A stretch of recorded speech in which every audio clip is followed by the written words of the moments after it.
nga veprat më të njohura të artit shqiptar, portreti I parë kushtuar shkrimtarit Ismail Kadare, nga piktori Birson Kilica, është e restauruar dhe ja është rikthyer pamja origjinale, duke ruajtur vlerën historike dhe artistike të saj. Restaurimi u kry nga Olsi Glaska, specialisti I restaurimit të veprave të artit në Galerinë Kombëtare të Arteve, ndërsa studiuesja e artit Suzana Varvarica Kuka identifikoi përfundimisht autorin e veprës, I cili nuk dihej. Pra, portreti është vepër e piktorit Birson Kilica dhe është realizuar në periudhën e studimeve të tyre në Bashkimin Sovjetik.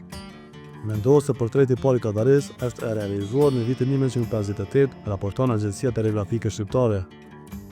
Drejtoresha e shtëpisë Studio Kadare, Alisa Ymeri, tha se vepra pjesë e fundit të shtëpisë Studio Kadare ishte në gjendje shumë të dëmtuar, me kufit e shkatërimit. Në natë e këtij viti nisi një proces studimi për identifikimin e autorit të saj dhe sidomos për restaurimin, pasi piktura ishte në prag të shkatërimit të plotë.